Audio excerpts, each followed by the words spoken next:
शाळा सुरू झाल्यास सगळ्याच मुलींना एकच प्रश्न असतो की डब्यात काय द्यायचं. तुमचा हाच प्रश्न सोडवण्यासाठी मी आजपासून नवीन सीझन चालू करते, आज डब्यात काय. तर आज डब्यात काय ह्या सीझनमध्ये मी आनंदी कुणाल पाटील मी तुमचं सगळ्यांचं खूप खूप मनापासून स्वागत करते. चला तर मग एपिसोड 1 मध्ये मी आज मला दाखवते झटपट होणारी कोबीची भाजी. कोबीच्या भाजीसाठी मी हा कोबी असा बारीक असा चिरून घेतलेला आहे. त्याच्यानंतर बटाट्याच्या काचऱ्या मी अशा पातळ अशा बटाट्याच्या काचऱ्या करून घेतलेल्या आहेत. फोडणीसाठी मिरची लागेल, 3 मी तिखट मिरच्या घेतलेल्या आहेत बारीक चिरून, आणि कढीपत्ता. फोडणीसाठी मोहरी, हिंग, हळद, आणि नंतर आपल्याला कोथिंबीर लागणार आहे. अगदी कमी साहित्यामध्ये झटपट होणारी ही कोबीची भाजी आता आपण फोडणी करायला घेऊया. तेल गरम झालेलं आहे. आपण सगळ्यात पहिले मोहरी घालून घेऊया.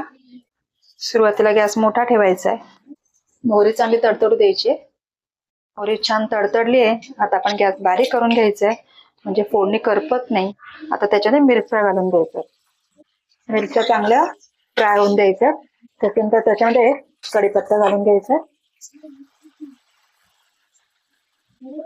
आता हिंग घालायचे, पाव चमचा हिंग घालायचा.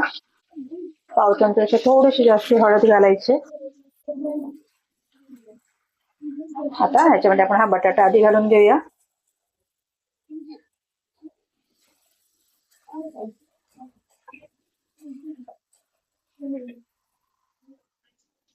आता 1 मिनिट आपण असं बटाटा थोडा फ्राय होऊन द्यायचा. बटाट्यावर थोडस मीठ घालून घ्यायचं बटाट्यापुरतं.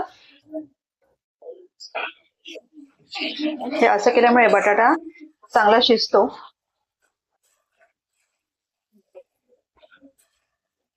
डायरेक्ट त्याच्यामध्ये कोबी घातली तर कधी कधी बटाटा कच्चा राहतो. बटाटा आधी थोडासा परतून घ्यायचा, थोडा अर्धा शिजवून घ्यायचा, आणि मग आपण त्याच्यामध्ये कोबी घालायचे. तर बटाटा आपला अर्धा शिजलेला आहे. आता याच्यामध्ये कोबी घालून घ्यायची.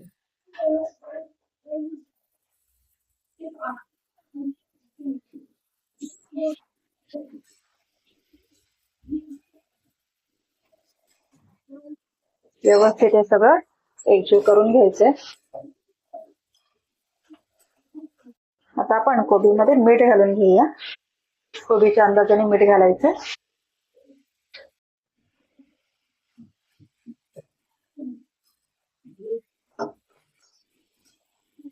आता गॅस बारीक करायचा आणि आपण त्याच्यात झाकण ठेवून कोबी शिजवून द्यायचा. हे बघा, आता कोबी चांगली परतली आहे. आता त्याच्यावर झाकण ठेवून देऊया आणि झाकणावर पाणी घालायचंय.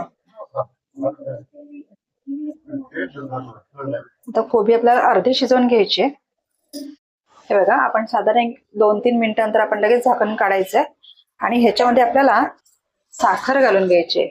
अगदी थोडीशी, अर्धा चमचा मी त्याच्यामध्ये साखर घालणार आहे. त्याच्याने कोबीला चव अतिशय सुंदर येते. थोडीशी, खूप नाही पण थोडीशी साखर त्याच्यामध्ये घालायची. आता हे पुन्हा एकदा मी सगळं व्यवस्थित ढवळून घेते.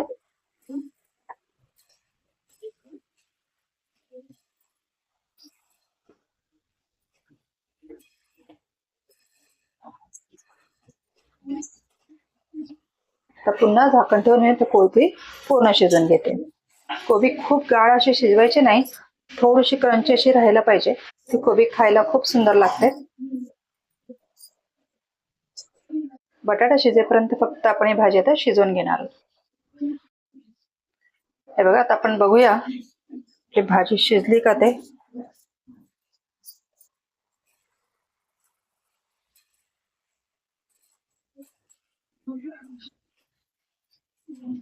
बटाटा जो आहे तो आपल्याला तोडून बघायचा. हे बघा, बटाटा मस्त शिजलेला आहे. आता त्याच्यामध्ये भरपूर अशी कोथिंबीर घालून घेते.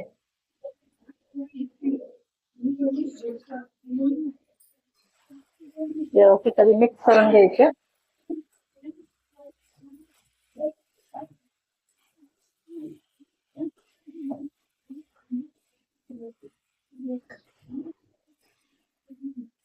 गॅस बंद करून घेते. आपली कोबीची भाजी तयार आहे.